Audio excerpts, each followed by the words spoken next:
Why don't you do a normal intro for us, not a Stranger Things inspired intro? Welcome to Becca's Bantering. And that's actually Michael Jackson. Oh, that was your best Michael Jackson? Are you going to introduce the rest of us? This is Nicole Becker. And no, that is not fake. None that is Valerie Becker. Oh. I think of you of the Demogorgon. Mom is I'm not afraid like of you. You should be afraid of me. You're afraid of Mom. Don't eat me alive, Demogorgon. Wow. This is... Or to put a worm in my mouth. Oh, wow. Everything's weird. Okay. Cockroach, Demogorgon, Vecna. Derek's on a Worm. Stranger Things kick, if you guys haven't figured that out. No, I won't do it. So I guess since you're already obsessing over Stranger Things, why don't you go ahead and briefly mention the song that you have been very, very adamant that you want to mention today on this episode? Well, I am the biggest fan of this artist. And Jenna, what is that artist's name? Well, if you're the biggest fan, didn't you know his name? I do know Natch. Nash, that's right. Aaron Fraser Nash.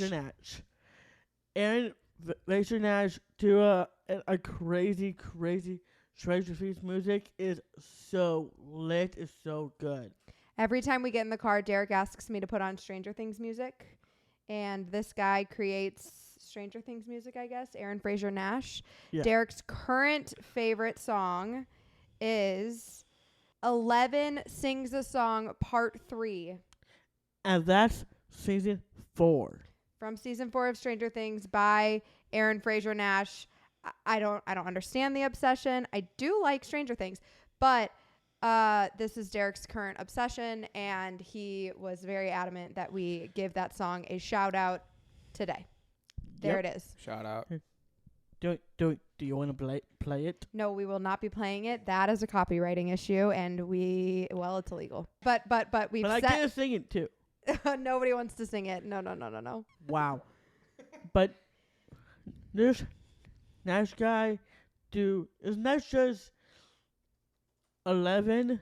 I know. There's Season Steve 4. sings a song. Steve Harrington. Nancy is one of them. Max, Lucas, Will, and especially Demogorgon.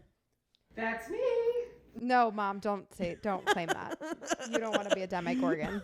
Derek, I gotta say, Steve, I think, had the most dramatic turnaround of any TV character I've ever seen. I did not like him first season, and then like him and Dustin, their bromance. Oh my god, it's amazing. Love Steve. Steve's great. Oh, Steve Harrington is the best. he's For sure. awesome. Okay. Moving on.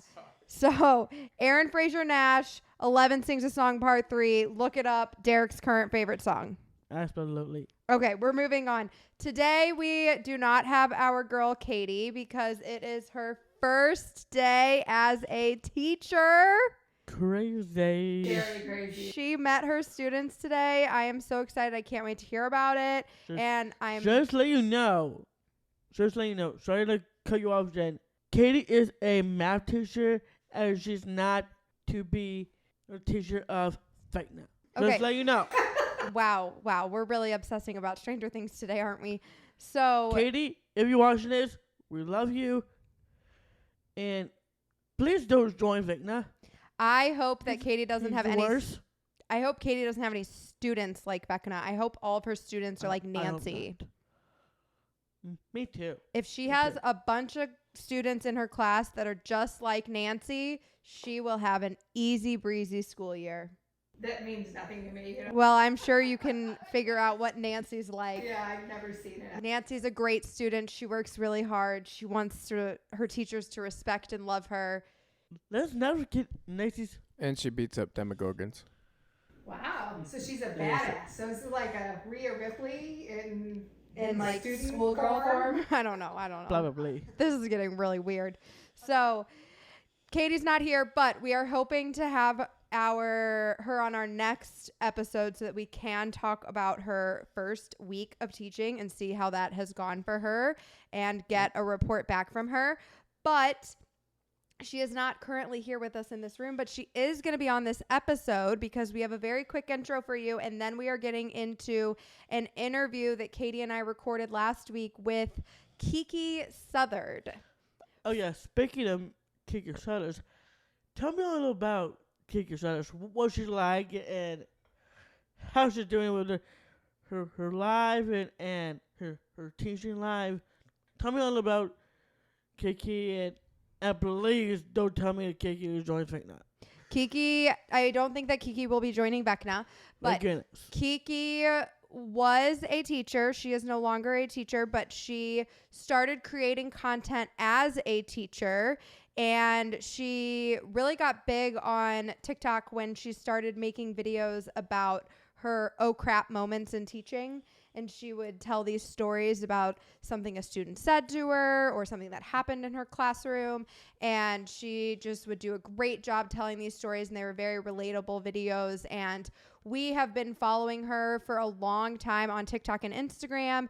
And so we thought it would be a really fun time for us to go ahead and have a conversation with her right before Katie started school. So last week, Katie and I did have the opportunity to talk with Kiki. Unfortunately, Derek was not able to join us because Derek was feeling a little under the weather last week. That is real. How are you feeling now? I'm feeling great. Good. I missed you. I miss you, and I miss all of you guys. I am so sad not seeing all of you, and now. You missed talking to your friends, didn't you? Yeah, and I miss you guys as well. So. You know what else he missed? What? He was contagious. He missed hugs. Oh, yeah. I do miss hugs. I gave him a hug today, and I think that's the first time I hugged you in over a week. I know. No. He's like, no, take Mom, a hug. It was very sweet.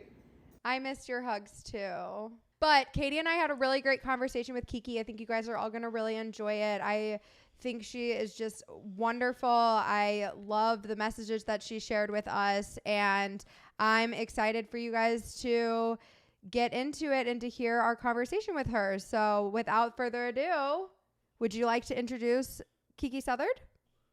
Ladies and gentlemen, give it up for the special young lady right here. She is a former teacher. Give it up for Miss Southard.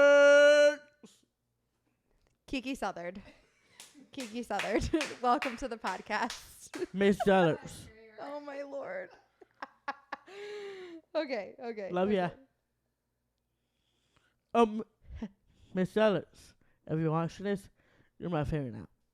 Okay. I wonder if she watches Stranger Things. Do you watch Stranger Things, Miss Southard? Comment below. Comment below.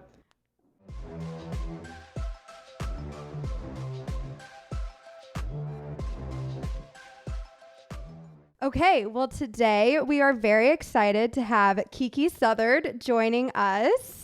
Hello. Welcome to the podcast. How are you guys?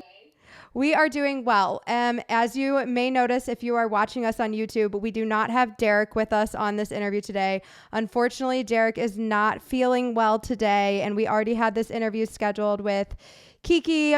You may know her as Miss Southard, but we already had this interview scheduled, and since Katie is about to start her first year of teaching, we thought that we would still have this conversation with you so that you can give Katie some advice. She can ask you some of her burning questions, and we'll just have to have you on again so you can say hello to Derek another time. Oh my gosh, yes, I would. I'd love to join you guys anytime. This is so fun. And I can't believe first year of teaching. I know, it's crazy. I can't even really wrap my mind around the fact that, once this podcast comes out, I will have already started and I will have already had kids in my classroom. Yes. By the time this podcast comes out, she will be starting her second week of teaching. Oh, you'll be a veteran by then. I know. It'll be no big deal. Yep, I'll be a pro. I wanted to ask you, it seems like from your videos that maybe you were working with younger kids when you were teaching. What grade were you teaching? Yeah, so I was K through 5, but I mostly did kindergarten and 4th grade, but I've taught almost all of them. So I bounced around a lot. So did you go straight into teaching after college then? No, I didn't know what I wanted to do. I wanted to be a teacher most of my life, and my mom basically told me no, like you have the personality, go into business. And I went to business school and I hated it. I failed. I've never failed a class and I failed those classes. So then I moved away. I moved to Nashville. I started working at an after school program and I was like, okay, I want to teach. This is the greatest thing ever. So then I went back to school and got my degree for teaching. So how long were you teaching in the classroom? 7 years. 7 years. Yeah. And I used to think like this is the first year that I'm like, I don't miss it like I used to because I have the baby. So this is the very first year that I'm like, I'm not going back into the classroom anytime soon. I love getting to be home with the baby. But before I was like, oh, I miss it so much. So I know you've done a couple of things between teaching. Like I know you were doing some things where you were working with teachers, but not actually in the classroom. And then recently I know you did get laid off from a job. And then obviously you've got the whole content creator side of things. So what I know, and I mean, right now you have your hands full with a little baby at home. So what is your like day-to-day working life and or mom life? Like what are you doing currently? Yeah. So, a little backstory. I left the classroom 2 years ago, I think. I don't know. Time feels like a blur when you're a mom. I'm like, I don't even know what day it is. I left the classroom because of my husband's job. We were moving to Michigan and then we moved to Southern California and just it was a little chaotic and I couldn't take a teaching job. So I started working for a tech company. And I wanted to stay in the classroom. That's like where my heart was. So I got a mentoring job. So I was able to mentor new teachers. And then I got laid off from the tech company. And it was really meant to be because during my time being laid off, we got our first foster placement. And that has been such a blessing. And then I got a new job for a new tech company that aligns more with what I believe in when it comes to teaching. We basically create resources for teachers to help them plan for the school year. So if you're like, you'll see, if you're teaching a lesson and you're like, this curriculum stinks, like I have no idea what I'm doing, I don't like this worksheet, you reach out to us and we create you something even better. So yeah, I work from home. I do that and then I take care of the baby and it's like the greatest thing ever. I have the best job. And then social media, I never intended to do full time and I still don't. That is just my for fun. Like you'll see, well you see like I treat my followers like they're friends because I use my page as like we're all friends. I don't want to sell you guys a bunch of stuff. So, yeah. So did you start the social media thing while you were still actively in the classroom? Yeah, all of my kids, I was teaching 4th grade. Well, I was teaching kindergarten, and I have a video of one of my little kindergartners singing a TikTok song. And at the time, I didn't know it was TikTok. So then the next year, we were in COVID, and I had kids part-time in the classroom. And they kept talking about TikTok. So I got on TikTok and one of my videos, I made an oh crap video, like oh crap moments in the classroom, and it went viral. And then my kids all found my TikTok and it just kind of turned into chaos. But I wanted to use social media for good. Like I said, it was never about like making money. I really wanted to show my kids that you could be an influencer and do good in the world and not use it for clout or for negativity, which I see happen a lot. So we ended up raising money. We raised over $50,000 for Shriners Hospital for Children. And they got to slime me because we hit that goal of that money. So it was a really great experience. I'm really thankful that I was able to start while I was in the classroom with them. That's awesome. So when you got started, did you grow pretty quickly, or what was that kind of like as you you weren't really intending to become some sort of content creator, but obviously that's kind of what happened. So how was that process like building that follower base? I posted one video. I was growing a steady following with the oh crap moments. It's funny how many people relate to the things people like kids say that are just out of this world, crazy, that you wouldn't believe unless you have dealt with kids. But once my kids found my TikTok and I posted a challenge to get Jack Black to say hi, and I don't even remember what the other part of the challenge was, but I gained 1 million followers in 24 hours. It was, wow. Yeah, it was insane. I came home to my boyfriend, who is now my husband, and I was just like, I think I messed up or something. Like my phone won't stop and I don't know what's happening. He was like, this is insane. So yeah, it was literally overnight that the mega following happened. And then it just kind of kept growing from there. It's been a wild ride. 1 million followers in a day is wild. That's like that crazy. is wild. I mean, we grew from 0 to 1 million in like 3 months. So, and that was a lot. So I can't even imagine in a matter of 24, 48 hours, just what that was like. Yeah, it was crazy. I didn't really know what to expect. And then of course, there's a lot of restrictions on teachers. So then I was constantly like, are parents following me? Is my admin going to be okay with this? Like, it's not like I'm doing anything bad. Like, we're trying to do this for good. And everyone's been was really supportive back then. So, and it was like a little bright spot in 2020 because that was such a dark time with COVID and we didn't know what was going on. So yeah, it was a really positive experience. Yeah, that's pretty much when we got started too, is when COVID happened and we were going to have more time on our hands. And Derek's always wanted to be famous. He wanted a YouTube channel. And I said, well, if we're going to have a YouTube channel, we better get a TikTok too. But I do have a question. I know it's a little different because your kiddos were younger than mine are going to be, but how did you... What grade are you teaching? Sorry. I'm going to be teaching high school math. You're so brave. Oh my gosh. Yeah, you're I'm an gonna have freshmen angel. and sophomores. Yeah. So I'm just wondering, like, how that went with like your kids knowing you were on TikTok, and like, I don't know, how did you navigate that new world? Yeah. So there's definitely a boundary that needs to be put in place. I told all of my students, I don't want to know you're following me. And if you make it known you're following me, I will block you, because there has to be a line of, it's inappropriate to communicate with your students outside of school or outside of the appropriate gateways to chat with them. So I never wanted to cross that line. So that's my biggest piece of advice to you is your students are going to know who you are. They're little detectives. They figure it out. But really making that like, don't message me. If you message me, you're blocked, because you have to protect yourself first. Yeah, true. I know. Part of me is like, I just kind of want to like ignore it until it becomes a problem. Like, who knows? Maybe my students are just going to be completely ignorant to the fact that I'm in a part of the online space. But at the same time, I just don't know quite how I'm going to tackle that challenge.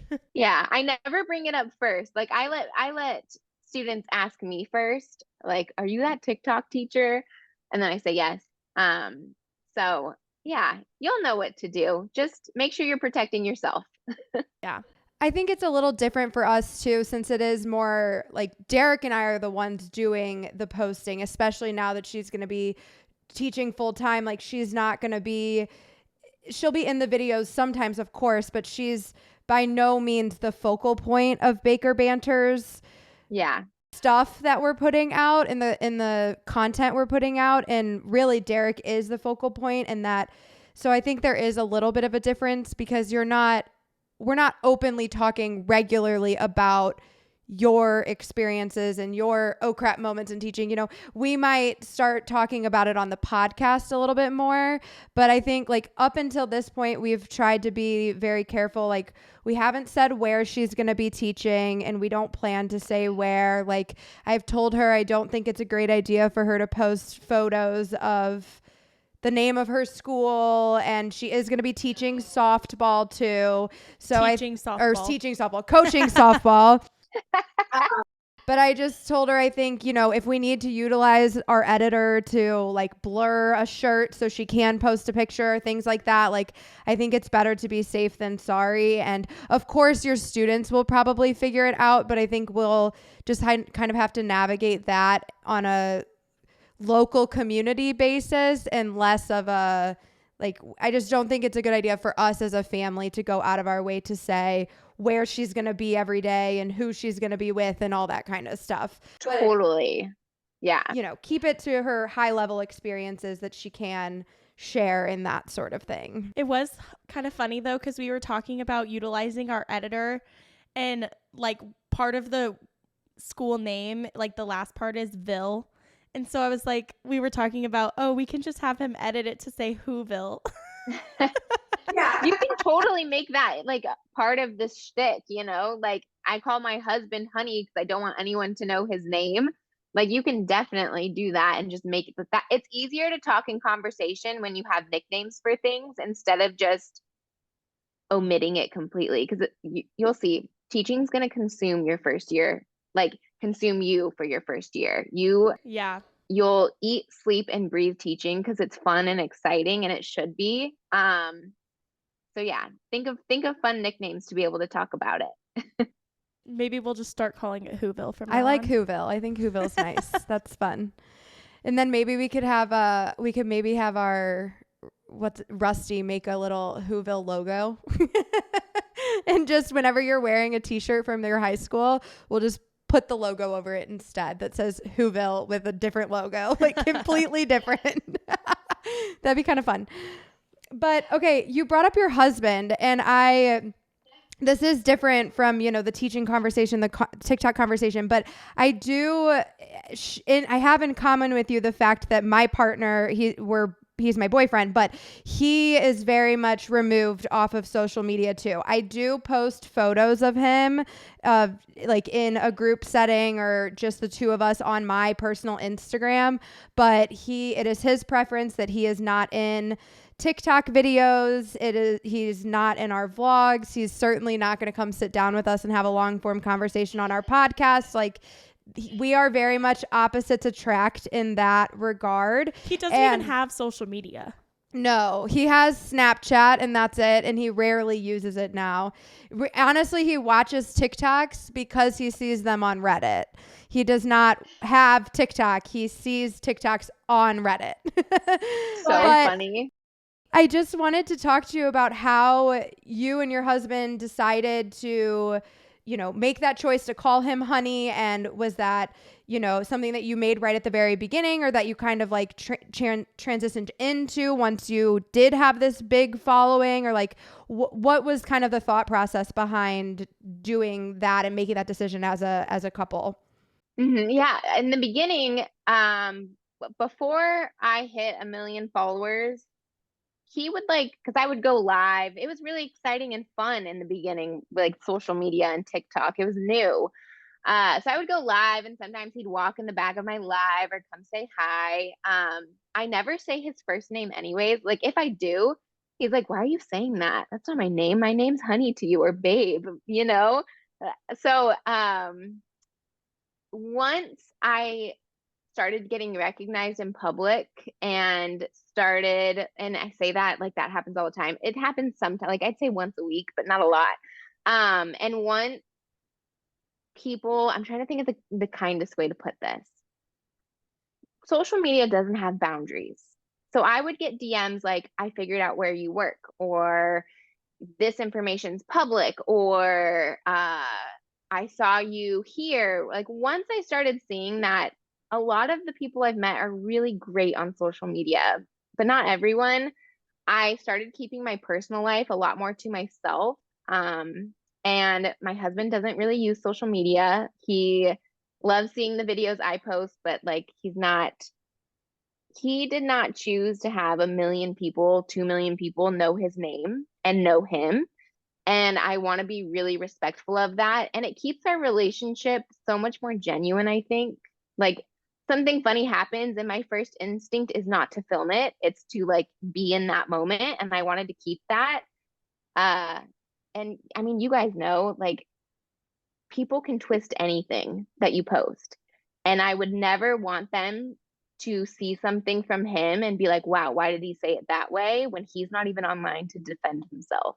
So it's really a me thing more than a him thing that I like to keep us and my life very private to have a little piece of me still.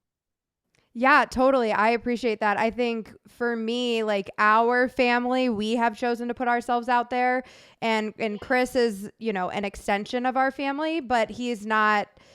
He certainly does not want to share himself with a bunch of strangers. I'm 100% certain of that. He's a very introverted person, and he loves his friends and family, but he's not trying to share himself. So I think that has been a good thing for us too, and it's been good for me because when we go out as a family, we are very recognizable at this point. Like Derek has Down syndrome. He's got 2 sisters, and then there's mom and dad. And if we go out anywhere, especially with Derek, like there's a strong likelihood somebody is going to say hi.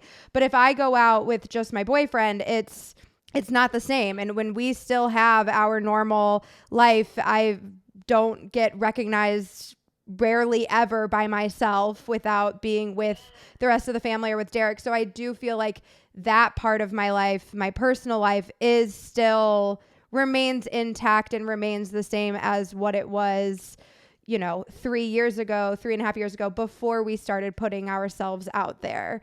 And so I just have always very much respected your determination to share yourself and share only the parts of you that you choose to want to share. And I think I just think it's an impressive way that you do it. So I wanted to kind of talk about that.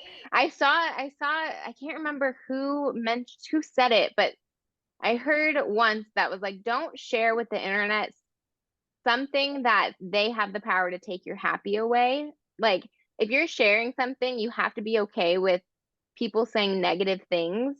And I think my husband is the greatest human to ever exist. And if anyone ever said anything bad about him, I think I would lose my mind. So I don't share him.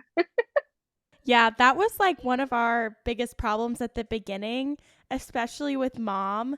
You know, we told her, you know, we didn't make it on the internet until we have negative comments on our videos.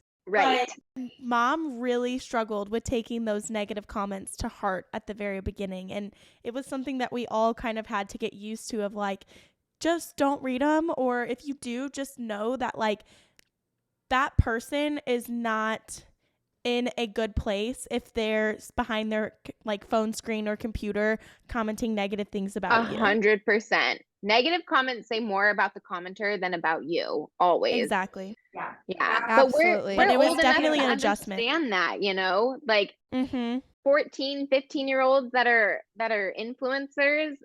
Imagine what that's doing to their brain. It makes me so sad. Yeah.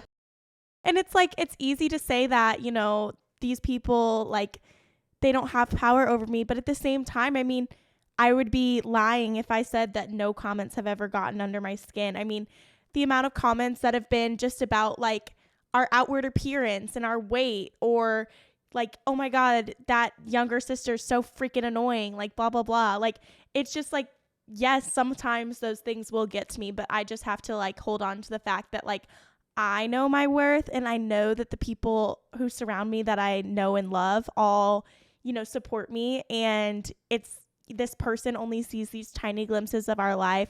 They're hiding behind a computer screen, and, you know, I just can't let that get under my skin. Yeah. I think part of what we do that does tend to attract more negative comments at times too. But this is something that was important to me from the beginning, like putting ourselves out there and showing what life as a family who has somebody who has an intellectual disability, an adult with Down syndrome in our life, close-knit family. A lot of people, when they talk about somebody with Down syndrome, they know that they're so sweet and they're so huggable and they're so kind and they're so loving and caring and all these nice, great qualities, which are all true. Mm-hmm. But they're also sassy, stubborn, out of pocket. Sometimes they say things like, I've always told people I rarely ever feel awkward, because if I let myself feel awkward growing up, I would have been mortified all the time. Yeah. Oh my gosh, Derek has said some interesting things. Like, one of my favorite examples is, I was in high school. And it's funny, my producer's over here, and he was friends with my high school ex-boyfriend. I don't know that he's ever heard this story, but he's about to. But I was dating I had been dating my high school boyfriend. We had broken up, and we were in the midst of getting back together, like high schoolers dumbly do, And he had not been over to our house in however many months, 6 months, 8 months, I don't know. But Derek hadn't seen him in a while. And he is sitting at the kitchen table for the first time in however many months. And Derek walks in and sees him. And he says, blank, says, "Hey, what are you doing here? I thought you got dumped." No filter. No, I'm like, you can't make that up. Like, it's just what happens. So I've always said that, like, feeling awkward is not something that I really let myself feel, because otherwise I'd feel it all the time. And it was important to me when we started putting ourselves out there on the internet that we did show the real version of Down syndrome. And Down syndrome is not just the best hugs in the world and lots of love and sweet, nice, caring Derek. Like, we get many other versions of Derek. And of course, we're not going to share a moment where Derek's having like a complete mental breakdown and like he needs his space because he's really frustrated or something. But we do share moments where Derek is yelling at us, or Derek flipped dad off, or Derek did XYZ, because Happy Father's Day, bitch. Yeah, exactly. Like, that's that's realistic to our world. So I've always tried to be that version of ourselves on the internet and share all different types of Derek's that we get, because I think that that's the realest version that we can be. But I think with that, there are other content creators who produce disability related content that do choose to share mostly positive, uplifting all the time. And we don't do that. And I think because we don't do that, we do tend to attract more negativity at times, because sometimes that's the only version somebody sees of Derek. And if they only see that one video, they only see the video of us arguing with one another, or us, telling Derek he can't do something, or Derek telling us whatever, being really sassy. Like, if that's the only video they've seen, then they, have something to say, and it's not always the nicest. Yeah, it definitely opens the door to a lot more criticism. And like, I remember one of the first like really big waves of criticism that we got is like telling, it was when we posted the video where my friend was like coming over and visiting the house, and I was like, Derek, we have a visitor, like, come say hi. But he was like watching a movie or wrestling or something on his little DVD player, and he didn't want to pause it. And so it was like this back and forth between me and Derek, and then I closed his like computer, and he was pissed off and whatever. And the amount of comments that we got about, this kid needs discipline, blah, blah, blah. Like, it was just hilarious. And it's like, I'm not going to discipline him. I'm literally his little sister. Yeah. Like, what? Right. It's like they don't treat him the same. Like, because if that was any other little brother, it would just be like a normal thing for you guys. Wow. The internet's wild. They can't make their mind up. They're very fair about like, things should be fair, things should be this way, but then things shouldn't be this way because they don't agree with certain things at certain times. You can't win. No, you can't. So I think for me, and kind of what Katie was saying too, like, I know what my friends and family think of me. I know that my friends tell me I'm a great friend.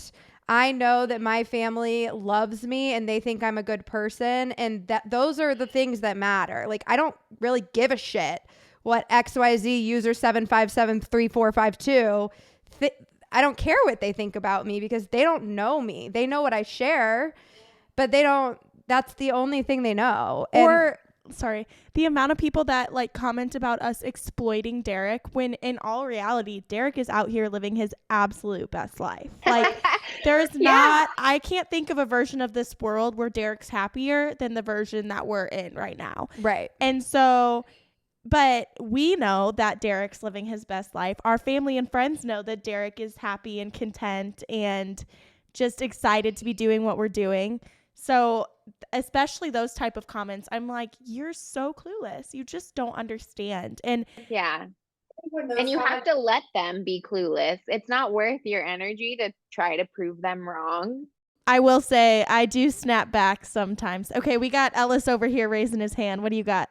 I just wanted to share as a rapper and someone that also posts on social media a lot. Hi, Kiki, by the way. I'm over here in the corner. Can you hear him? Oh, I can. Yeah, it's quiet, but I can hear him. Okay. I just wanted to share a quote from rapper Roddy Ricch. It's in an outro of one of his albums, and it just has always stuck with me. It just says, "Never mind the haters and the people talking down about you to seem relevant. If you ain't got haters, then you ain't doing something right." So that's just something I've tried to live by for a while. That's I think exactly we all right. can. Yeah. Yeah, I completely agree. And with the whole exploiting Derek thing, one of the things that I like to see is when some people do comment those things, other people, of our followers will respond to them, and they might know someone who has Down syndrome, and they will always say, and this rings so true, people with Down syndrome are not going to do something they don't want to do. Like, they are stubborn, capital letters, stubborn, big, bold, red, extra underlines, Like, stubborn. if Derek hated Baker Banter, it would have been over before it all started. over his face. Yeah, written Like, all over his face. He's not doing it. If he doesn't want to be on camera, he's literally going to punch me. Like, if he doesn't want to sit in this chair, he won't. Like, he's not going to do it.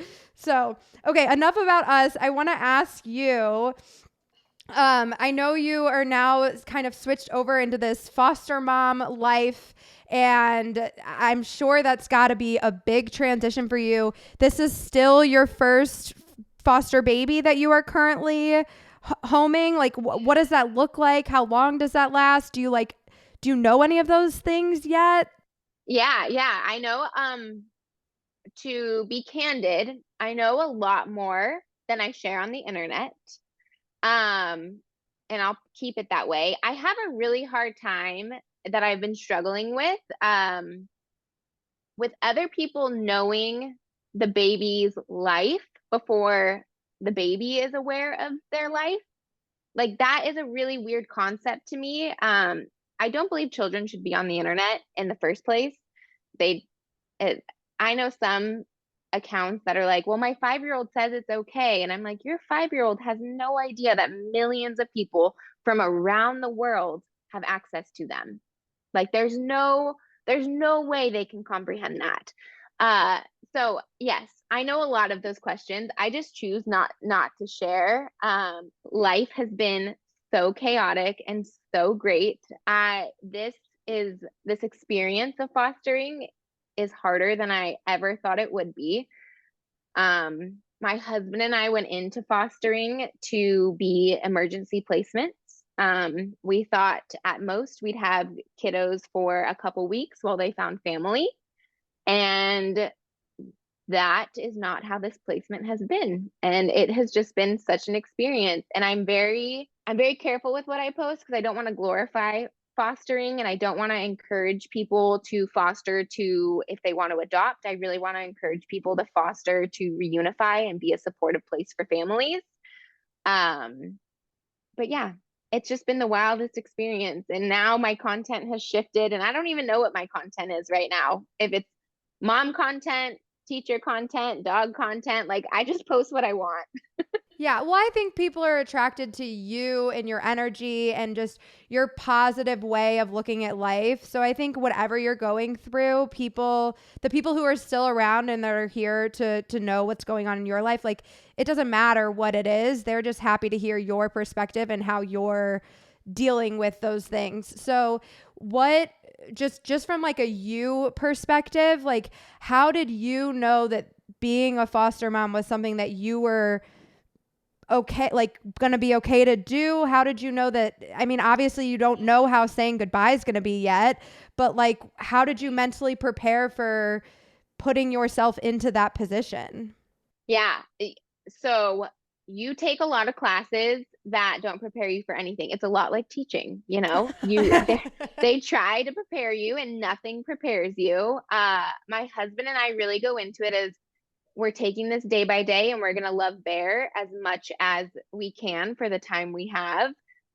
It's not easy. It's really hard. But it's been incredible. I knew from a young age I wanted to foster. When I first started teaching, I worked in a Title I school. I got to see a lot of children who are a part of the system. So I knew I wanted to be a part of that. And when I met my husband, I told him that. And he was like, yeah, that sounds amazing. Like, I would love to be a part of that too. And then we moved around a bunch. And once he finally got a job that I knew we're set for at least 8 years here, so we're not moving, I filled out the paperwork and we got licensed and here we are. That's awesome. So you guys got married like you're in year just over a year ago, right? Like April of 2022. Yeah. So I guess, I mean, what your first year of marriage and now taking on this foster mom and dad situation, like how first, before we jump into the foster mom and dad part of it, but like, how was your first year of marriage just in general? Marriage is easy if you have a good relationship already. Honey and I look at each other and I'm like, what are people talking about? This is a piece of like our first year of marriage has been my favorite because you have that commitment, whereas like dating you don't have, right? You're always wondering like, is this going to be a heartbreak or is this going to be the one? And you don't get that in marriage. In marriage, you're just like there with each other. You're having the best time. Like I married my best friend. Marriage is the greatest thing ever. 10 out of 10 recommend if you find the right person. But yeah, then you add the whole foster mom and dad. And for women, you know, we're naturally maternal. So I wasn't really worried about how I would do with the baby, but I did think about how he was going to do because it's not his baby. And from day one, he has stepped in and he's treated that baby like it's his own.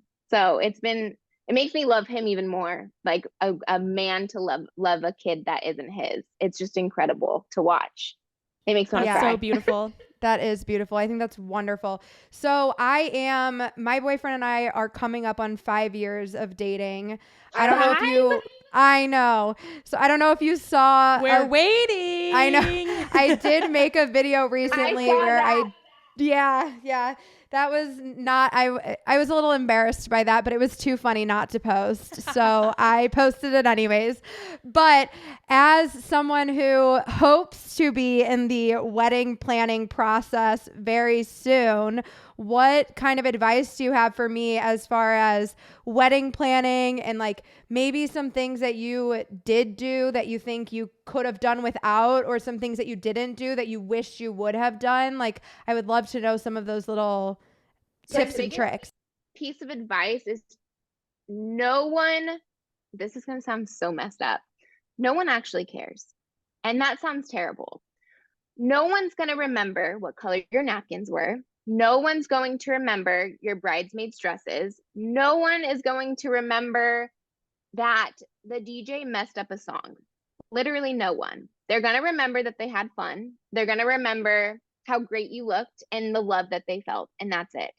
And I really tried to focus on the fact that this was one day and it didn't define our relationship. So if something went wrong, it was fine. I didn't care. And it made the day so much smoother. Like I almost missed walking down the aisle. I was literally watching it from above because the coordinator didn't call me. So I was just watching everyone walk down the aisle and I was like, I think I should probably walk down there. Like, why hasn't she called me? Yeah, just kind of let things go and remember that like no one actually cares. It's all about you too. And that's what actually matters. And it's one day out of your whole relationship. Is there anything that you guys did that you thought was really special and you're really happy that you have to look back on it now? Yeah, so my dad passed away when I was younger, and then I had two uncles that passed away a couple years ago. And I had bears made to signify them. They sat right up front. It was really cute. The ring bear and the flower girls walked down with them. I loved that. And then, I always used to get sad at father-daughter dances because I knew I was never going to have that. And so instead, my mom has a great group of friends that I call the aunts, that they've been there for me for everything. So instead of a first dance, like father-daughter dance, I did a big, like all the women get up and dance to We Are Family. And it really made such like a sad, anxious time that I was feeling so much better. It was great. Yeah, I think that's awesome. Yeah.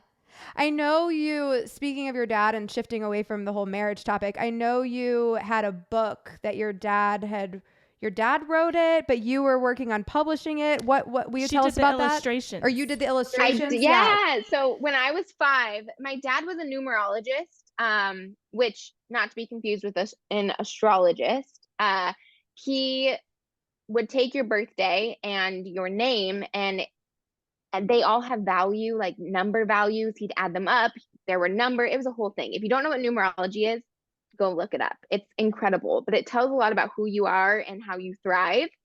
And we would go anywhere and he would talk to anyone and give them their numbers and tell them, oh, you have this number, that's a teacher, and you should go into something that helps, or you're a leader, or I'm not doing it justice explaining it, but he wrote a book to help parents understand their children, because some children, and you'll see this, do really well being told what to do.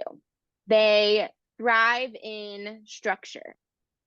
Some students or kiddos really thrive when you ask them for help instead of telling them what to do. So his book was to help parents understand children. And because it was all about kids, when I was 5, I got to do the illustrations.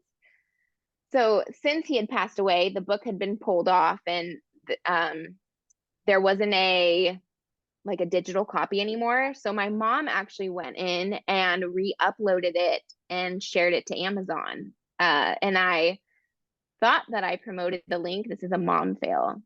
The time that I was supposed to be promoting the link to everyone, we got the baby. So I just never promoted it. So now I'm going to.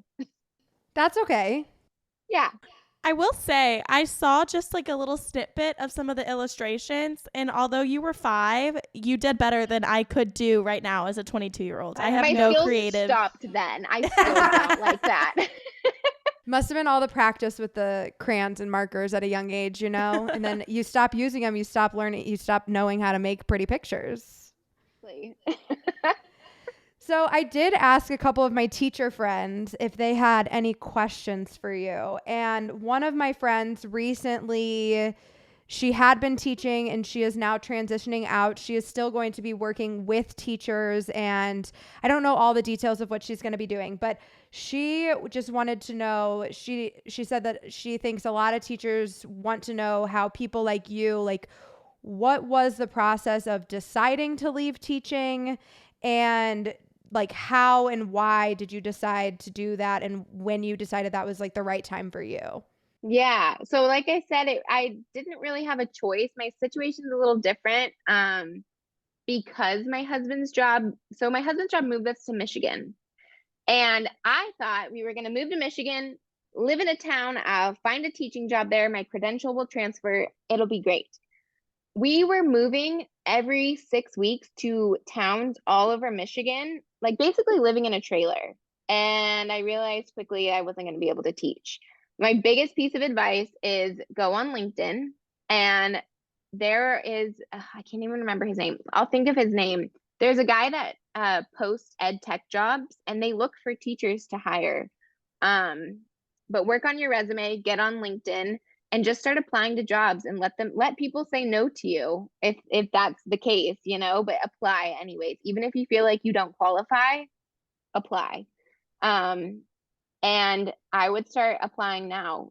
The biggest thing I hear, and this is going to sound terrible, is they want to wait till the end of the year to apply to jobs because they don't want to leave their kids, which I understand. And I feel like I totally feel that.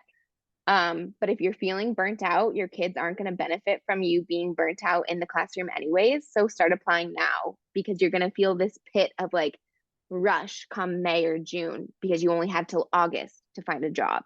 Like if you're not going to go back in the classroom. So start now. So another one of my friends was curious. She's a teacher as well. She is still in the classroom and will be again next year. But she wanted to know, like, between your teaching career and then now you've got this tech career, but you're still a little bit in education, and then you've got the content creator piece. Like, what's the biggest similarity between the teaching job and just all the things you do after teaching? And then maybe what's like something that took you most by surprise now that you're not in the classroom on a regular basis and you're a couple years removed? Yeah. The biggest similarity is dealing with kids is just like dealing with adults in the workforce.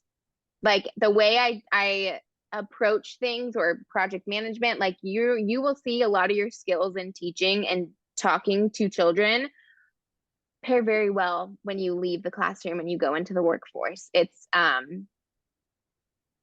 interesting. It makes you kind of laugh. But what was the second part of that question? What's taken you by surprise the most now that you're a couple years removed from the classroom? Yeah. What's taken me most by surprise is when we were in COVID and we were home, I hated working from home. Hated it. I work from home now. You couldn't pay me anything to go back into an office or a classroom. So don't judge working from home based off of COVID, because I love working from home now. That's interesting. Yeah. I think it was a hard transition for me too. But I think part of that too is because I started working from home, lost my job a week later, and had started this whole Baker Banter thing. And then now it's like, okay, I guess I'm starting a business, but what does that look like? And I think for me, I have ADHD, so I struggle with time management a lot. I do too. Yeah. Well, working from home, I think it's a blessing and a curse. So with Katie starting her first year this year, she is obviously going to be working with a different type of classroom than what you were used to. But what is something like, what's one piece of advice that you have for her as a first year teacher? Oh my gosh. So many things. You don't have to worry about decorating your classroom, huh? I have 2 classrooms.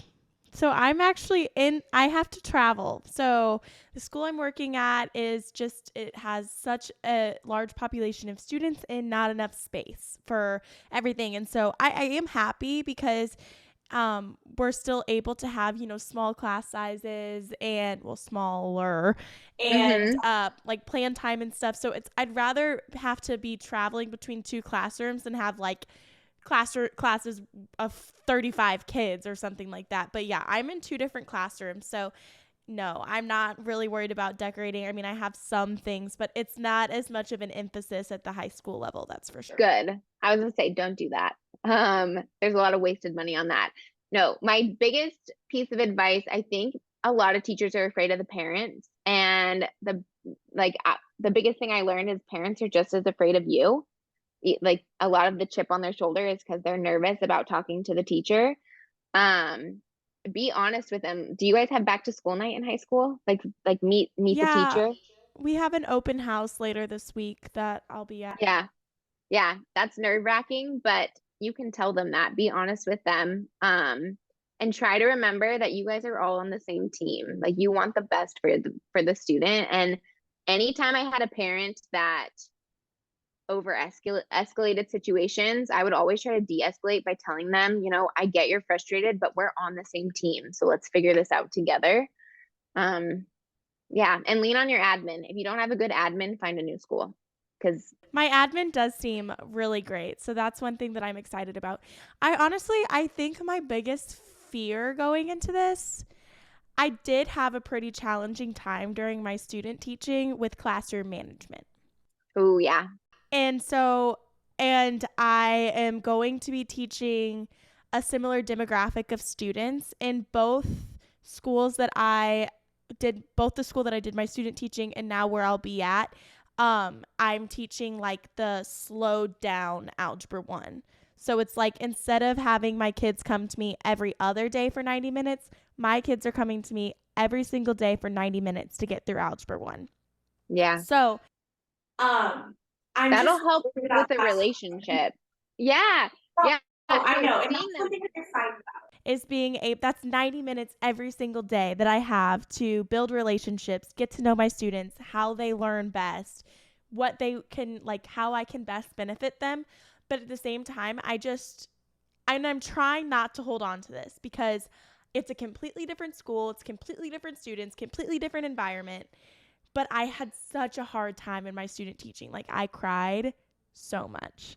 And so I'm just like really hoping that I'm able, and that also too was like, I barely had any practicum experience prior to student teaching. I had 40 hours in the classroom prior to student teaching. That was because of COVID, right? That was because of COVID. Yeah, some of my practicums got transitioned to online. That's a whole different thing. Stupid, but whatever. 40 hours of online teacher videos and reflections.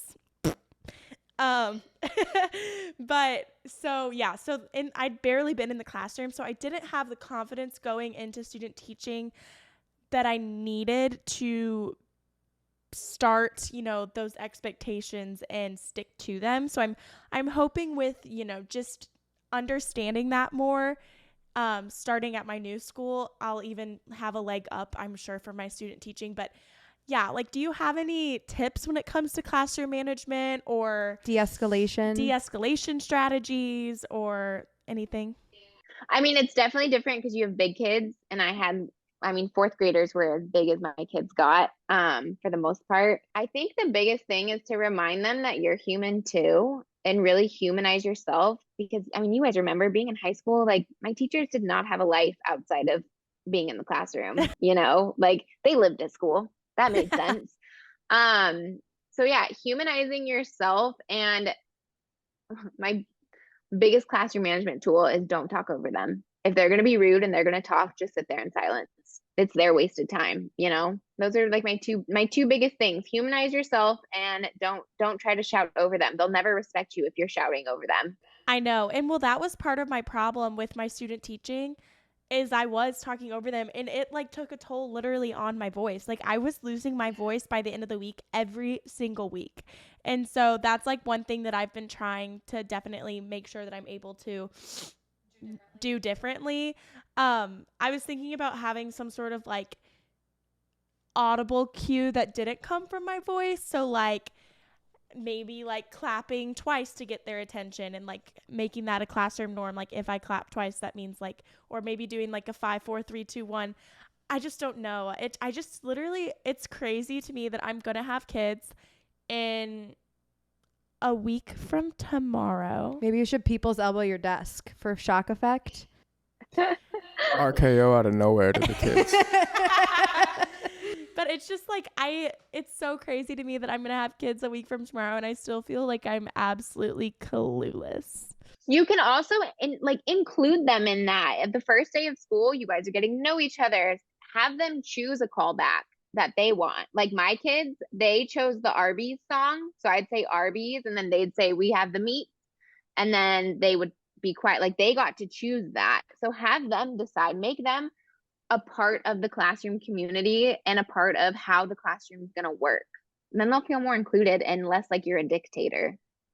Do you think I should clue my students in on the fact that I'm a first year teacher, or just kind of like let that one slip under and try not to let them know? I wouldn't outrightly say it.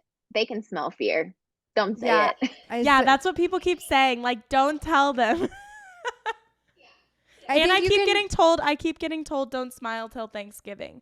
That's not me. No. You can be the cool, friendly, fun teacher, and they'll love you for that. you know. I like the humanization thing. And I feel like that's kind of what I've been telling you too. Like I've been telling her, I'm like, they're 14 and 15-year-olds and you're 22. Like they're not idiots. And if you treat them like they're children they're not even like when she was 14 and 15 years old, I, as her older sister, was older than what she is going to be in her classroom. So I'm like, they're going to know that you're a baby but you can still create positive relationships with them. And you can create a situation of respect if you give them the respect to acknowledge the fact that they are almost adults. So yeah. Do you have anything else about teaching that you want to ask her before we kind of wrap this up? I don't know. I feel like we've touched on a good amount and just like kind of hearing what she had to say. I was going to say, I do think coaching is going to be like to my advantage, because like as of right now, I've already been like starting to build relationships with my players and stuff, and they are the same age because I'm JV, so I have pretty much all freshmen and sophomores, and that's what I'm gonna be teaching, freshmen and sophomores. So, and like some of my players are like, oh my god, Miss Baker, I wish I could have Miss Baker for math. And so I'm like, hopefully they'll like talk to their friends and be like, yeah, she's my softball coach, she's awesome. And then I don't know, I'm praying that I get there and I have perfect little angels. Good luck with that. Yeah. And you can text me anytime if you ever have questions or need advice or anything. I'll tell you what I can. I'll take you up on that. Yeah. Before we end this, I do want to ask you, I know that you have your two dogs, Brinkley and Penelope, correct? I think you do angels. Yes, I think you do a great job of navigating life as a dog mom to a dog who has special needs and special circumstances. I just wanted to at least, touch on that, ask about how that experience has been and how you and your husband navigate that and just like what that is like now that the foster baby is in the picture. So let's talk about your dogs real quick before we wrap up. Oh my gosh, please. Any excuse to talk about them. I'm like, oh, yes. Yeah. Penelope, so she's epileptic, severely epileptic. She takes 16 pills a day now, 8 in the morning, 8 at night. She is the sweetest little baby angel ever, but having a special needs dog on it. So my husband and I met him the end of May. I was buying a condo in June.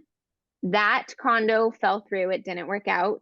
August 1st, I moved in with my then boyfriend.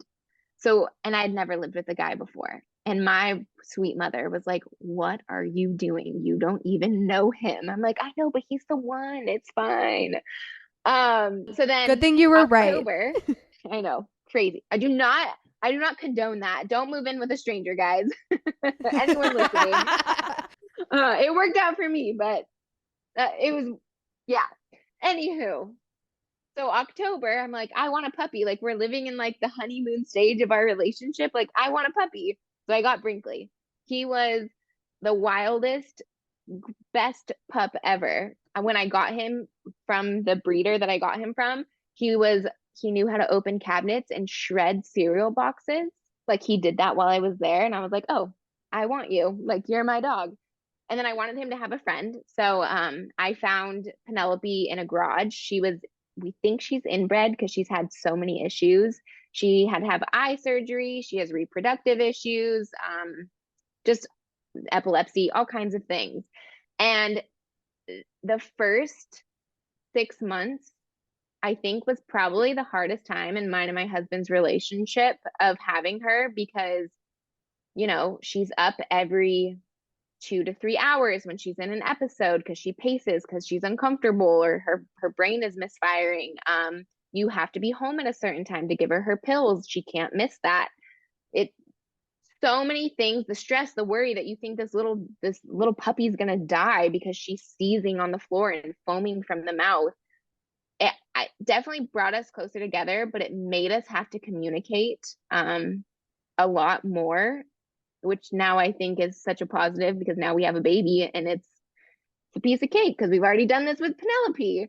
So it's definitely hard. But I'm really thankful that she came to us, because I don't know a lot of families that would have the accessibility to take care of her.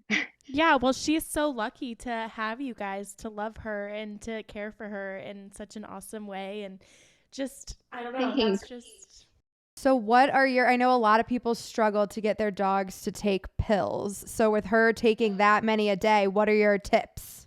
And I don't have any because she will eat anything. So I literally put them in her food. She eats raw food. Apparently a keto diet can help epilepsy. So she eats raw food. I just stick them in her food. She doesn't even know. She swallows that, like she gobbles them up. We have the best dogs. She's so good. So I have no tips. I'm sorry. Well, at least you have that. Since she's got so many other things going on, at least she'll take the pills, no problem. Can you imagine? She like fights you every single day, every single 16 pill. That's a lot. It's so many. That would be really hard. No, luckily she's a really good girl. She's, you can tell the epilepsy has messed with her brain a little bit. She's so stubborn, and she's like, right now, I think she's like laying in our bathroom. And even if I called her, she wouldn't come. She doesn't care. But if I called Brinkley, he'd come over and say hello. But yeah, she's just very stubborn, and you can tell it's messing with her head. So I don't know how. The vet was like, well, dogs like this, they're not going to live as long. And I was like, yes, thank you. Why do you have to say that? Like, what was the point of that? Did you get her when she was little, or was she? Yeah, 8 weeks. Okay. And how old is she now? She'll be 4 in November. So our Brinkley and Penelope must be like generally around the same age. Yeah, Brinkley was born in July and she was born in November, and we got Brinkley in October, and we got her at the end of January. And how are they transitioning with the new baby in the house? Brinkley loves the baby. Like, I just posted a video last night. He was crying at the door because I had like these little mats up that he couldn't get past. And he was just crying because he wanted to be in the same room as the baby and I. Penelope does not care. She has no idea like that. Like, I always say like, oh, I trust leaving Brinkley with the baby. Like, I'm not worried about it. Penelope, no, she'll walk over the baby. Like, she just has no idea. Steps on its face. Yeah. Yeah. She's like, oh, I didn't see you there. Everyone says male dogs are more maternal when it comes to human babies. Like, all of my followers have messaged me that. That's Isn't that so weird? interesting. Yeah. We've always had female dogs. We have. So I wouldn't have thought of that. They've been fine with babies, but they haven't been like the best. So maybe... Yeah, well, neither one of our dogs now have been around a baby consistently in their house like that. Like, they do fine with our cousins' kids and things like that, but they'll still get in their face. Like, oh, that's true. They're curious about them, but they're not like nipping at them or anything like that. Yeah. Well, no, Brinkley knows gentle. Penelope will just sit on you. Of course. Yeah. Well, this has been so much fun. I'm so glad we got to do this. Do you have anything you want to plug or anything you're trying to promote that you want to make sure to get out right now? No, I'm just so happy I got to chat with you guys. Like I said, I do social media mostly for fun. So this was just so great. Okay. Well, tell our followers where they can find you on social media then. All my handles are at Kiki Southard. And that's Kiki. Yes. And then Sutherd. Yep. Yeah. Yeah. We'll have Ellis put a little tag, little graphic up there too, so they can find you. But this has been so much fun. Thank you so much, and we'll definitely have to have you on again sometime so that you can say hi to Derek. But I'm so glad that Katie got to talk to you today before she starts teaching in a week. You're gonna do great. It's gonna be amazing. You're gonna do great. I promise. Thank you. All right. All right.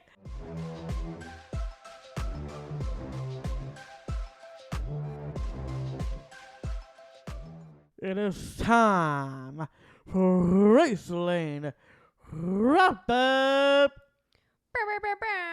Weekly wrestling wrap up. We are back. It's been a while since we've had a weekly wrestling wrap up. I'm excited. I know. Okay, so before we jump into it, we've got a lot of things we need to catch up in the WWE world. But first things first, I want to talk AEW. I heard there's a big pay-per-view coming up this weekend. Yes. Is that what AEW calls them? Do they call them pay-per-views? Yes. Really? Mm-hmm. Okay, so tell me about it. What's it called? It's called All In. All in. All In in. London. Ooh. Oh. Special event Nice. for AEW. So it's going to be perfect. All In with All Elite Wrestling. In London. In London. In London. All right. Hello, Governor. So tell me about it. Who are we looking Bro, forward that to? is not London. He is on it today. All right, what's going on? Well, Zena, you want to get to the cards we have? Well, I have two things here that you said we needed to talk about. I have Young Bucks versus FTR. So tell me about that. Well, this match is going to make history. FTR just challenged the Young Bucks for the AEW World Championship at All In. And now, this weekend, it will be FTR versus the Young Bucks, the last match between them for the AEW World Tag Team Championships. This match is going to be history in the making, so I am ready to watch. So who do we want to win this match, Young Bucks versus FTR? Well, my money is on FTR, but I'm going to go with the Young Bucks. I don't understand that. Why would you put money on one group and then pick the other? Doesn't that mean you're going to lose money? I have a good, No. it's called a happiness hedge. So, I had a buddy that used to do this all the time for Cardinals and Cubs games. He would bet that the Cubs would win, but if the Cardinals win, he'd be happy because the Cardinals won. So, it's called the happiness hedge. Oh, is that what you're doing? Yeah. You're setting yourself up for success. Mm-hmm. So really you're kind of like choosing both teams. Both teams. So Wow. you will be right. Yep. I feel like he beat the system or something. He likes to be right. Yeah. Okay. Well, All right. Did we meet the Young Bucks? I don't think No. so. and have we met anybody from FTR? Nope. Okay. Oh, wow. Well, we need to go back to AEW soon then, don't we? That's Love exactly what I'm it. saying. Because Let's go to London. let's go to Chicago. Oh, yeah. All out. Oh, yeah. Well, okay. Well, That's we have 2 plans weekends. that weekend. Okay. Anyways, the next one that we need to talk about, which I have some questions about this one, but Okay. you said MJF versus Adam Cole. Tell me more. Well, these two are friends, actually. And they are incredible tag team. See, that was going to be my question. Weren't we just talking about it a couple weeks ago that these two were a tag team? How did it change and why are they fighting each other now? Well, MJF, he said to Adam Cole, he said, between the lines, he said, Adam, you don't deserve a match. You deserve a match. Like a title match? Yes. Yes. Okay. It's kind of like a title match. Adam Cole was the AEW World Championship. When MJF says, you don't earn a match. You deserve a match. At Wembley Stadium. All In. MJF versus Adam Cole for AEW World Championship at All In Wembley Stadium. That is really cool that their event is at Wembley Stadium. That's where the big tennis stuff is every year. That's Wimbledon. That's Wimbledon. What's at Wembley? I think it's soccer. Is it soccer? I believe Tottenham plays at Wembley. Let me check. Who? Tottenham. Is that a soccer team? Yeah. Yeah, that's what I thought. I think the family, when they were there, like Mom and Vic and Scott. And Our family, yeah. Our family. I think they went to a soccer match there. Oh, okay. That's a huge stadium for AEW then. That's I would think awesome. so. Yeah, that's Oh, yeah. incredible. There's one more thing about on it. There would be a Stadium Stampede match too. What does that Cool. mean? Let's see. Where there'll be animals there? Horses? Bulls? Could be. But we're just going to a Stadium Stampede because anything goes. Like tables, ladders, chairs. Bulls. Horses. Giraffes. Maybe. Zebras. It's not going to be those animals. It's The tables. wildebeest. The wildebeest took out Simba's dad. Vecna's gonna be there. Vecna's going to be there, isn't he? Vecna and the Demogorgon. We'll Stampede. see about that. Okay. All right. Well, that's really exciting for AEW that they are performing at such a big venue. I feel like that's a huge milestone for them. I love it. I know. Awesome. Well, Okay. good luck. Good luck. Who do we got? MJF or Adam Cole? Baby. I'm going with both. Good luck for both men. MJF, love you. Adam Cole, you know me, baby. That's the Canadian answer. We just hope both teams have fun. I am going for Adam Cole. As for look at your pick, I'm choosing both men for that one. I'm not afraid to make a pick. My pick is Adam Cole. All right. I'll go with the other one. Just MJF. So, yeah, MJF. Good job, Mom. Well, I'm just choosing both. MJF, Adam Cole, make history in All In. All right. All right, moving on. We've got a lot of WWE topics to get through and not a lot of time to do it. So let's rapid fire this, okay? First things first.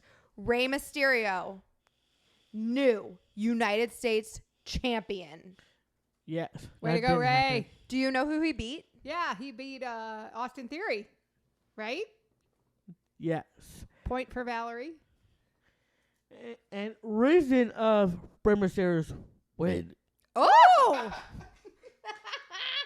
Excuse me. Sorry, guys. Please cut that out, Alice. Please leave that. Please. No, cut it. Bloopers. Anyway. Or beep it. Was on it too. Okay, so he won because Austin Theory got injured, basically, right? Reason Rey Mysterio won because his Austin's back gave out, Ouch. That hurts. and I am really sad for Austin Theory to do that. Has he returned yet? Have you heard any update about his condition? He's fine. He's fine. Good. Well, that's great. But his back wasn't He wasn't fine then. fine then. But thanks for that. I am not blaming Ray, but I am blaming on Austin's back. Okay. Okay, but a win's a win, and Ray got it. Yeah, and when we talked to Dom the other week, he said his dad wasn't a champion. Now he is. So there's that. So, Rey Mysterio, congratulations, man. So Ray must have won that the day after we talked to Dom. Well, yeah, because it was a Thursday. yeah. And it was probably the SmackDown that he was going to, and then he wasn't, and then he was, and then he didn't. Yeah. Because behind the scenes fact for you guys, when we talked to Dominic, we had moved our conversation with him up. Because I really want Ray to win. I was stalling during that interview with Dom because I don't want him to go to SmackDown, and I coached Rey Mysterio the match. Oh, you think you had anything to do with whether or not Dom was going to make it to SmackDown? That's very sweet of you to think that. So you're welcome, Ray. You're welcome to win. We were talking to Dom. We had moved our conversation up a couple of hours because the day before, Dom got a text saying that he was needed on SmackDown. And by the time our conversation was over with Dominic, he had gotten a text message that said, Never mind. We don't need you for SmackDown anymore. Yeah. So that's how much things change very quickly in this industry. So moving on. Big news. A lot of people want to hear your take on this. We've been getting a lot of comments about this. Jey Uso has left WWE. Tell me what happened. Yep. I don't believe it. I'm just going on record. He'll be back. Go ahead. I agree. I agree to that. Okay. He said, and I quote, he said, I am out of the bloodline. I'm out of SmackDown. I'm out WWE. Deuces. Deuces. Yeah, that's what he said. That's funny. Because Derek showed me. Deuces. Deuces. That is funny. So, Derek, I saw a clip of Jey Uso and Jimmy Uso. I don't know, and they posted this, I'm pretty sure. Like, I don't think Jay's on Instagram. Can I cut you off? I mean, you already did, so. 1 second. This SmackDown coming up, Jimmy Uso is going to talk to the fans. And explain his actions, I hope. He know what he did. Well, we all know what he did. Yeah, we saw it. Jimmy Uso is going to return on SmackDown this week, and he might going to challenge Jey Uso at Payback. So we might see Jey Uso. Well, he wouldn't have been gone very long if he turns around and comes back for Payback. Yeah, isn't that Labor Day weekend? It's this weekend. Oh, It's Labor Day. it's Labor What? Day. Yeah, it's Labor Day weekend. Oh, that's right. We're doing it today, but by the time this podcast comes out, it'll be right before the match. Yeah. That's right. So 2 weekends from today. 2 weekends from today. So Jimmy Uso is gonna lay out the challenge for Jey Uso, and that would be Jimmy Uso versus Jey Uso at Payback. It will be confirmed from Jimmy Uso, and we might see Jey Uso return the final week of SmackDown. Okay, there's your prediction. But let me tell you what I saw, and I'm pretty sure Jimmy Uso posted this. So it was a video of Jimmy and Jey, and they were talking about how their dream match would be to compete against one another at a big event, and I think they were implying at WrestleMania. So I think that this whole thing is going to lead to Jey fighting Jimmy at WrestleMania. Ooh, good prediction. That's a Jenna prediction. That's a pretty good one. That's what I think is going to happen. That's what I think they've been working toward, and that's their goal. It's to fight each other on the granddaddy of them all, the greatest stage of them all, WrestleMania 40 In Philadelphia. Hey, Jared. Shout out. Shout out to Jerry. Moving on. You were pretty upset last Friday after somebody you very much love and adore competed in his last match. Let's talk about it. Yes. The radio superstar Edge. I did make videos for it, and I say what I said, and I do love and adore radio superstar Edge. He's amazing. He's a incredible competitor. And Edge, if you're watching this, we're all thinking of you and your future ever, whatever, what's going on in your brain right now, because we love you so much, and it's really, really hard to hold back these tears, but you're a great man. You are a great husband to Bev. You have great wives, Beth Phoenix. You have wonderful kids. You're a family man, and I'm bummed, really upset. You're going to retire pretty soon. So, best future for you, man. We all love you. Derek loved watching your career, Edge. He really, really did. I saw a video of Edge and Beth Phoenix and their 2 daughters, and they were backstage on Friday Night SmackDown taking pictures together, and it was just adorable. It was so cute. How old are the girls? They were Roughly. young. They were probably both under 12 for sure. I would say maybe 8 and 10 or something. They were younger. Maybe he's wanting to spend more time with his kids. I mean, these wrestlers, boy, they hustle. And they put their bodies through a lot. Well, yeah, that too, but they're gone all the time. Yeah. But he had a great career. You loved him. You respected him a lot.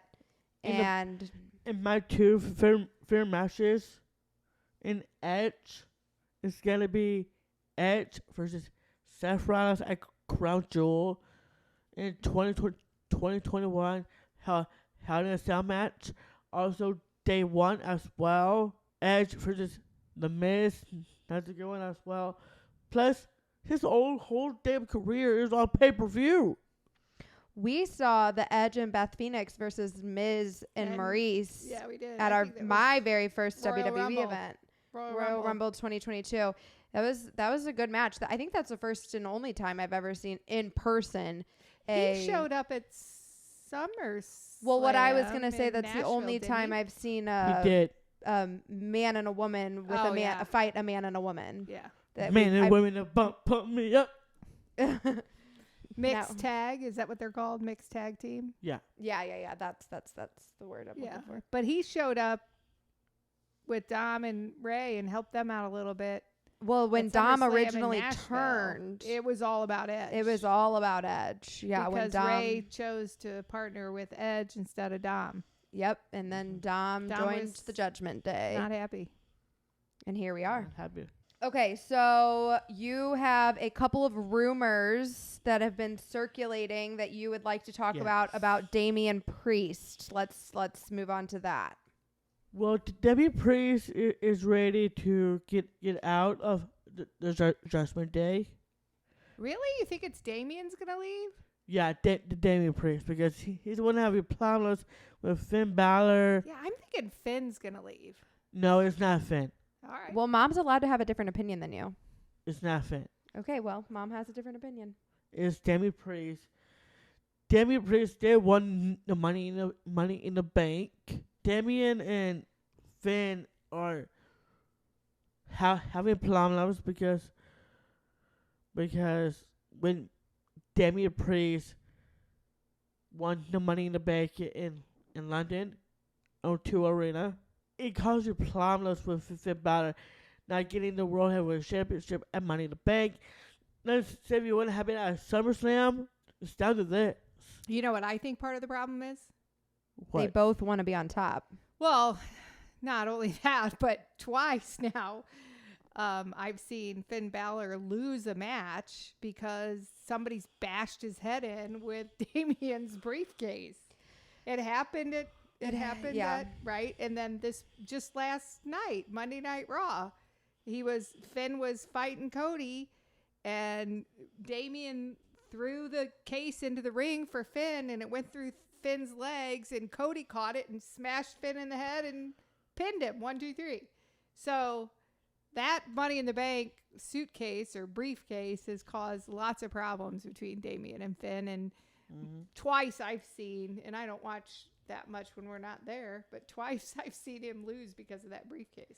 And why do you think Damian is going to make Dominic lose his title? I think Damian Priest is gonna getting replaced by the newest member.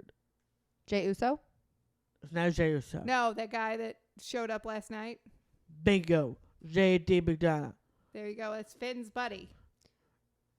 Finn Balor was talking to J.D. and I think J.D. is gonna take Damian Priest's spot In the Judgment Day. in the Judgment Day, and that leads us to J.D. will take Damian Priest's spot, and that leads to the Money in the Bank briefcase cashed in at Payback, become the World Heavyweight Champion.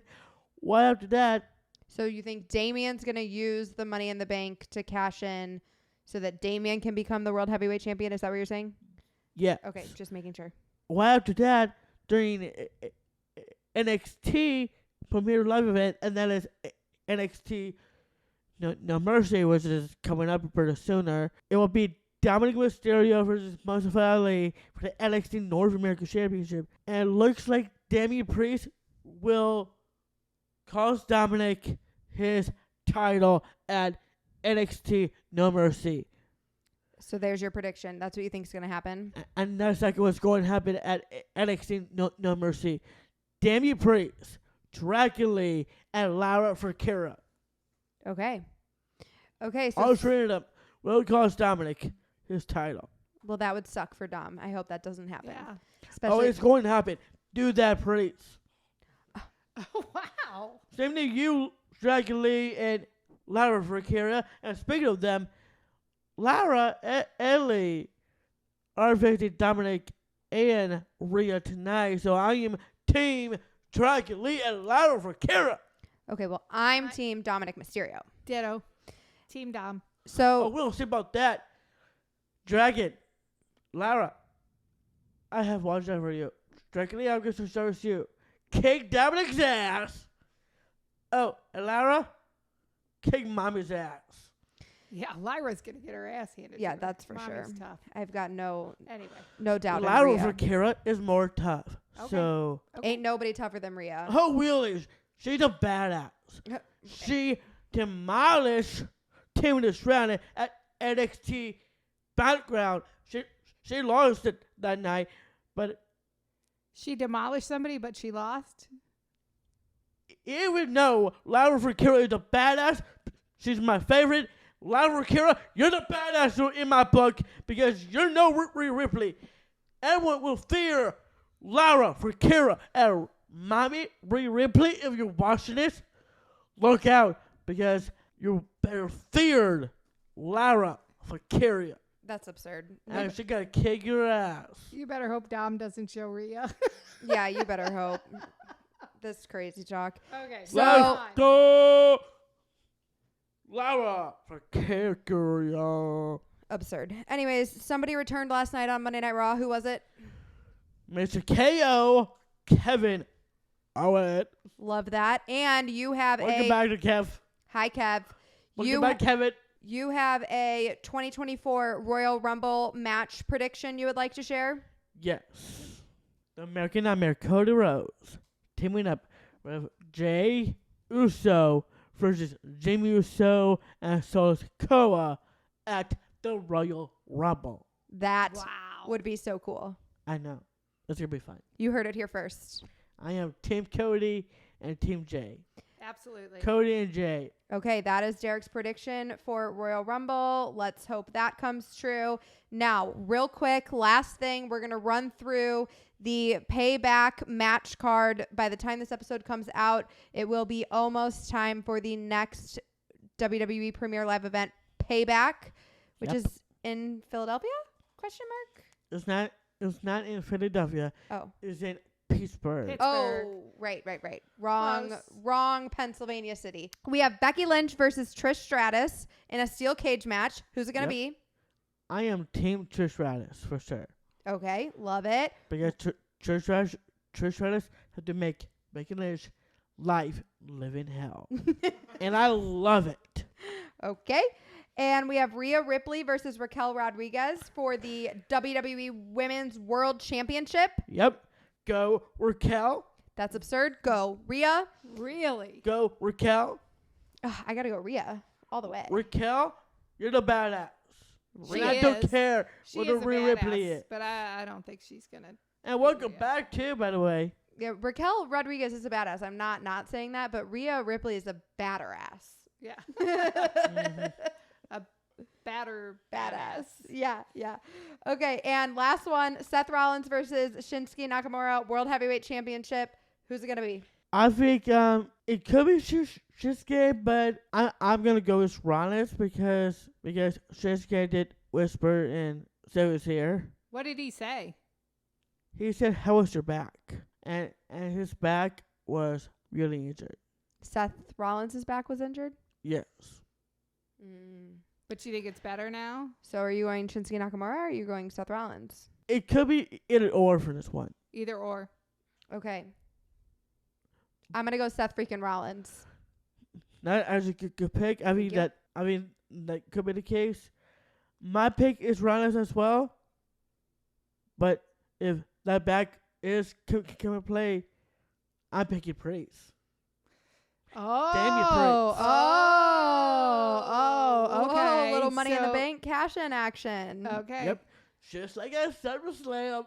All Okay, right. well, speaking of Money in the Bank, there's a couple of matches that you think might be happening, but these are not confirmed matches. These are Nope. things that Derek has predicted. We have Io Sky versus Asuka versus Selena Vega. Yep. Which is not confirmed yet. We will find out soon.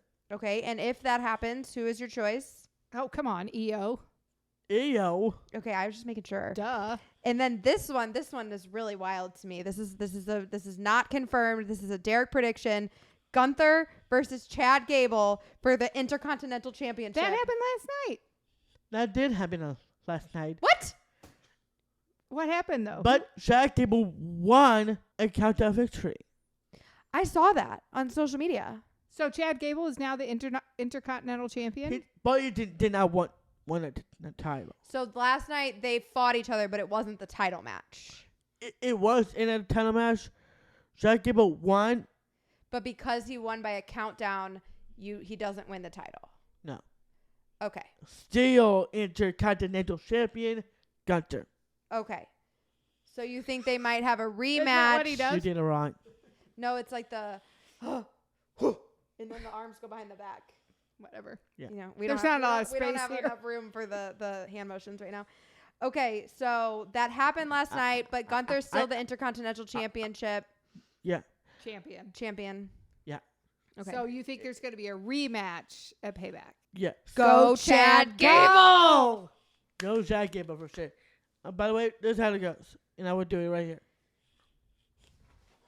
That's it. It's Okay. behind the back Yep, for sure. You're better than me. Okay, last one. This is a Derek prediction, not a confirmed match yet, but at Payback, you are hoping to see LA Knight versus The Miz.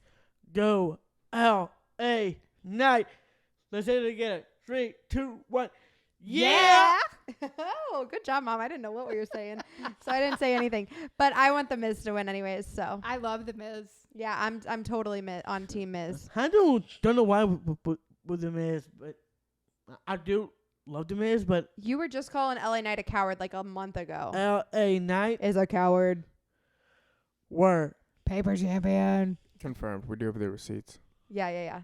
You said it. It's on video for sure. I know it's on video. Okay, that's all we have time for today. If you are still here, thank you so much for listening. We are having such a blast sharing more with you. And we hope to have some more cool guests on soon. You can find us on TikTok, Instagram, Facebook, Snapchat at Baker Banter. My name is Jenna. That's Jenna with 2 A's _ BEE on Instagram, TikTok, and Snapchat. I'm going to plug for Katie since she was on this episode, but she is no longer here to plug for herself. She is Katie with 2 Y's _ BEE on TikTok and Instagram. And Katie Baker 29 on Snapchat. Yep.